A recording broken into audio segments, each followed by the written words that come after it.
بسم اللہ الرحمن الرحیم۔ شب بارات۔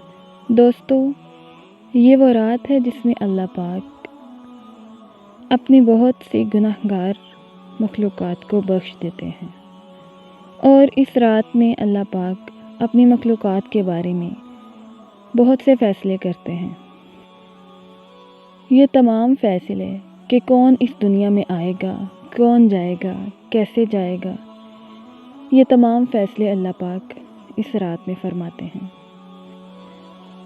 جیسا کہ ایک حدیث پاک میں آتا ہے کہ رسول اللہ صلی اللہ علیہ وآلہ وسلم نے فرمایا، شعبان کی 15ویں شب کو اللہ پاک اپنی تمام مخلوق کو اپنے رحم و کرم سے بخش دیتے ہیں، سوائے اس کے جو مشرک ہو اور کینہ رکھنے والا ہو۔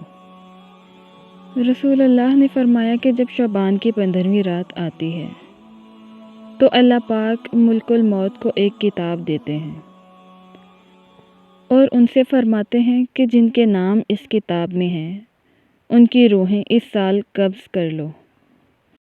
اس رات ہمارے تمام اعمال نامے اللہ پاک کے سامنے پیش کیے جاتے ہیں۔ ایسا نہیں ہے دوستو کہ اللہ پاک ہمارے اعمال سے بے خبر ہیں، لیکن اس رات ہمارے اعمال کی ری چیکنگ کی جاتی ہے۔ تو شب بارات سے پہلے ہمیں ایک دوسرے سے معافی مانگ لینی چاہیے، اپنے گناہوں پر نظر دوڑانی چاہیے اور اللہ کے حضور توبہ کرنی چاہیے، اس پر قائم رہنا چاہیے۔ لیکن دوستو، اس کا یہ مطلب ہرگز نہیں کہ ہم غلطیاں کریں اور شب بارات کا انتظار کریں، کیونکہ زندگی ہر بار شب بارات دیکھنے کا موقع نہیں دیتی۔ اس لیے جب بھی موقع ملے اللہ پاک سے اپنے گناہوں کی معافی مانگ لینی چاہیے۔